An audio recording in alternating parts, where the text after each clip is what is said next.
अस्सलाम वालेकुम कैंडिडेट्स, मां आहियां सनम नवाज़ ऐं तव्हां ॾिसी रहिया आहियो ई साइंस स्कूल चैनल। जीअं त तव्हांखे ख़बर आहे जेके PhD ऐं JST जी जॉब्स आहिनि उन सिलसिले में असां 9th जी बायोलॉजी जी तयारी कराए रहिया आहियूं ऐं 5 चैप्टर ताईं असां तयारी कराए चुका आहियूं। अॼु पाण स्टार्ट कंदासीं चैप्टर नंबर 6 जेको आहे एंजाइम्स। चैप्टर एंजाइम जो क्वेश्चन नंबर 1 आहे the term metabolism is drive from. जेको मेटाबॉलिज्म आहे, मेटाबॉलिज्म जेके बि रिएक्शंस पंहिंजे जिस्म में थी रहिया आहिनि, कैटाबॉलिज्म ऐं एनाबॉलिज्म, उन्हनि सभिनी खे मिलाए मेटाबॉलिज्म चइबो आहे। उहो कहिड़ी ज़बान में वरितल आहे? उहो आहे option A Greek word. Question number 2 आहे the term metabolism is drive from Greek word means. इन जेको टर्म मेटाबॉलिज्म आहे उहो ग्रीक लैंग्वेज मां वरितो आहे। हुनजी मायना छा आहे? उहो आहे बी चेंज। क्वेश्चन नंबर 3 आहे the concept of metabolism was first of all given by. सभ खां पहिरीं जेको कॉन्सेप्ट हो मेटाबॉलिज्म जो उहो कंहिं ॾिनो हो, कहिड़े साइंटिस्ट ॾिनो? उहो आहे Ibn Nafis, option A. Question number 4 आहे which of the following is not true about enzymes. हेठिन मां कहिड़ी स्टेटमेंट जेकी आहे उहो एंजाइम्स जे बारे में सही न आहे? उहो आहे option D they increase in activation energy. इन्हनि जी जेकी एक्टिवेशन एनर्जी आहे उहा इंक्रीज़ न थींदी आहे। इहो ऑप्शन ग़लति आहे। क्वेश्चन नंबर 5 आहे chemically enzymes are. Chemical nature जेकी आहे एंजाइम्स जी उहे छा जा ठहियल हूंदा आहिनि? उहे एक्चुअली प्रोटीन्स हूंदा आहिनि, ऑप्शन ए सही आहे। क्वेश्चन नंबर 6 आहे to which group of molecules enzymes belong. Enzyme जेको आहे हेठिन मां कहिड़े मैक्रो मॉलिक्यूल्स सां ताल्लुक़ रखनि था? उहो आहे option B proteins. Question number 7 आहे द मॉलिक्यूल्स ऑन विच और एंजाइम्स एक्ट आर कॉल्ड। जंहिं ते एंजाइम जेको आहे एक्ट कमु कंदो आहे उन मॉलिक्यूल खे छा चइबो आहे? उनखे चइबो आहे substrate, option A. Question number 8 आहे enzymes lower the activation energy in the way. Enzyme जेको आहे कहिड़े तरीक़े सां एक्टिवेशन एनर्जी खे घटाईंदो आहे? उहे इहे सभु तरीक़ा शामिल आहिनि इन एक्टिवेशन एनर्जी खे घटाइण में, ऑप्शन डी सही आहे all of these. Question number 9 आहे ऑलमोस्ट ऑल एंजाइम्स आर। तक़रीबन जेके बि एंजाइम्स मौजूदु आहिनि उहे उन्हनि जी नेचर कहिड़ी आहे? उहे प्रोटीन्स हूंदा आहिनि, ऑप्शन बी सही आहे। क्वेश्चन नंबर 10 आहे हू first time use the term enzyme. सभ खां पहिरीं एंजाइम्स जेको आहे उन टर्म खे कंहिं यूज़ कयो? उहो आहे विनहेल्म कोहनी, ऑप्शन ए। क्वेश्चन नंबर 11 आहे the catalytic region of enzymes is called. जेको कैटेलिटिक रीजन आहे एंजाइम्स जो उनखे छा चइबो आहे? Option D active site. Question number 12 आहे if organic cofactors are tightly bound to the enzymes they are called.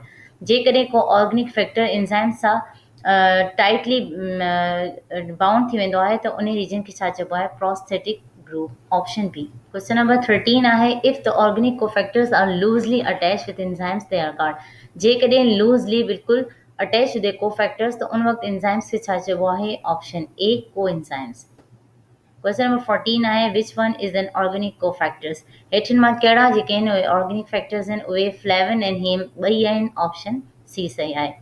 Question number 15 आहे which of the following vitamins act as coenzymes. हेठिन मां कहिड़ो वाइटामिन्स जेको आहे उहो को enzymes जे तौर ते एक्ट कंदा? उहे सभु एंजाइम्स शामिल आहिनि, ऑप्शन डी सही आहे। क्वेश्चन नंबर 16 आहे the enzymes use for the removal of protein stains from clothes. कपिड़नि मां जेके प्रोटीन जा दाग हूंदा आहिनि उन खे रिमूव करण लाइ कहिड़ा एंजाइम्स यूज़ थींदा आहिनि?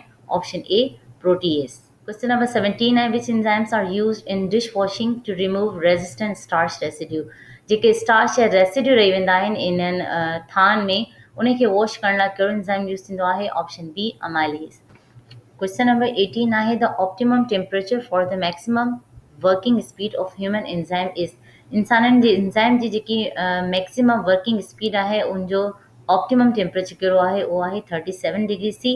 यानी 37 डिग्री सी ते एंजाइम जेको आहे पंहिंजी मैक्सिमम वर्किंग स्पीड में हूंदो आहे, ऑप्शन बी सही आहे।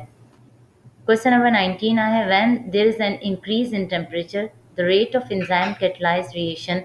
जॾहिं टेम्परेचर वधंदो त एंजाइम जो रेट जेको आहे रिएक्शन जो उहो छा थींदो? उहो बि वधंदो, इंक्रीज़ थींदो, ऑप्शन ए सही आहे।